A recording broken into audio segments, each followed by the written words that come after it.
Tampon is a cylinder of absorbent cotton inside a cardboard applicator. It is inserted into the vagina by means of the applicator. The cotton absorbs the flow, and when it is full, you remove it and discard it. Tampons, the period revolution. Tampons have revolutionized women's health sciences and raised women's rights and period awareness. Tampons were invented in 1931 by Earl Haas, a physician and entrepreneur who saw his wife's pad belt and wanted to devise a more comfortable and practical solution. Having heard about a home remedy using sponges, he invented the tampon with sanitary issues and comfort in mind. Husband of the Year. He sold the patent to Gertrude Tendrich in 1934. With the patent she bought for only $32,000, Gertrude Tendrich began producing cardboard applicator tampons. Tendrich sewed each tampon from her home until she was able to expand her business into the now famous brand Tampax. The non-applicator tampon was created by a German gynecologist, Dr. Judith Esser-Mittag, in the 1940s.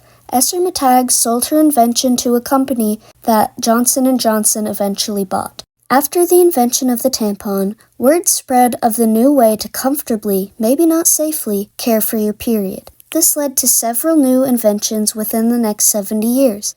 Short-term impact of the tampon. After the release of the tampon, many women found themselves finally being able to be comfortable at work, at school, while on their period. They could have an alternative option to a pad that could easily be concealed and was much more sanitary. They could also participate in events that they couldn't do whenever it was just pads, like swimming.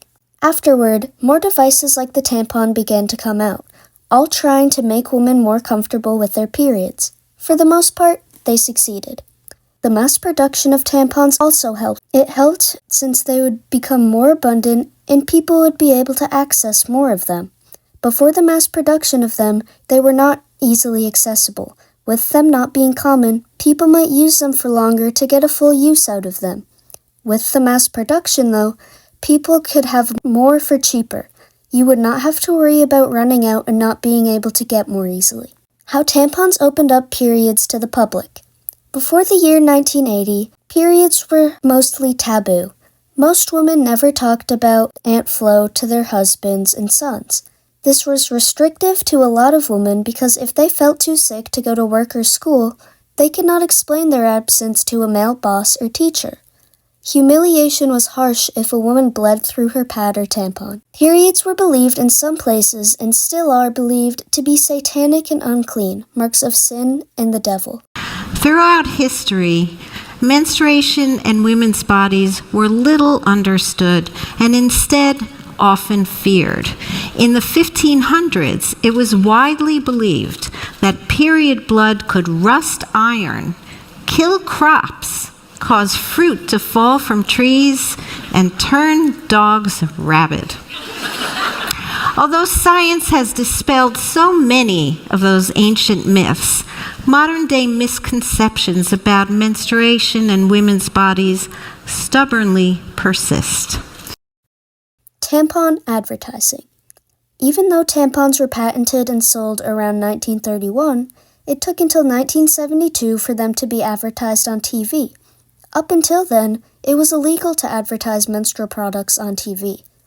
Brands were frustrated by their inability to market their products, so they worked to break the ban set by the National Association of Broadcasting, NAB. After pressure from period product brands, the NAB finally lifted the ban. Despite the ban being lifted, brands could not mention anything related to absorbency, duration, application, or cleanliness. It wasn't up until 1985 that this happened. Does your life change once a month because of your period? Still using pads? Let me tell it to you straight. Tampax can change the way you feel about your period. Tampax tampons protect internally, so you feel cleaner. No pad can do that. Feeling cleaner is more comfortable. Plus, more women use Tampax than any other tampon or pad. Now that's something. Remember, there's a feeling with Tampax. It can actually change the way you feel about your period. The word period was said on American television for the first time in history. Ever since then, more ads started using straightforward language to describe menstruation. The pink tax. The pink tax is not actually a tax. It is a trend on women's goods that causes them to be more expensive than men's goods. Period poverty. With women's items being more expensive, it leads to something called period poverty. Tampons and pads have a tax of 9% and are considered a luxury item in the U.S. Some women have to choose between feeding and sheltering their families or taking care of themselves. This is an awful situation that unfortunately most states have not fixed. However, certain states and organizations are fighting for a change in this respect and are working as hard as they can to make these products available to all women. The tampon tax, as it's commonly known, refers to the state sales tax that's levied on menstrual hygiene products in 37 states because they are not considered medical necessities. We tell young girls that when they get their first period, they enter womanhood. What we don't tell them is that for the pleasure of monthly menses, which for many include heavy blood flow, painful cramps, headaches, and mood swings, to name just a few, they must now pay a price, a tax on their bodies and its functions. From a pure tax perspective, the calculus should be simple. Anything that is medically necessary should be exempt from taxation. Anyone who's ever had a period will tell you that access to tampons and pads is no luxury, and it shouldn't be taxed like one. Toxic shock syndrome started mainly arising when the superabsorbent tampons started being marketed. They were marketed as being able to absorb blood for 2 days. Over the 2 days, the tampon would harvest bacteria and occasionally lead to toxic shock. Toxic shock syndrome is still a thing today, but because we know more about women's health sciences, it's much less common. Modern tampon boxes are required to include a pamphlet with information and warning for TSS inside the box.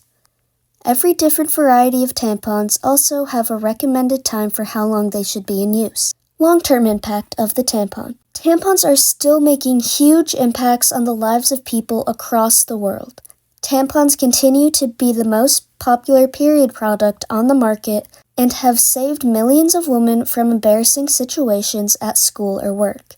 They were also the basis for several medicinal developments in women's health. Tampons have also helped bring periods to the mind of men. Most men in the early 1900s were appalled when someone said anything about menstruation. A lady's time of the month was even referred to as the curse. Since then, schools have started to educate not only girls, but also boys about menstruation. Unfortunately, tampons are also using the pink tax and period poverty to wreak havoc on women's wallets around the world. People are rising to defeat this tariff and dash stigmas to the ground. Tampons have empowered women and made life better for a century and will continue to do so in the future.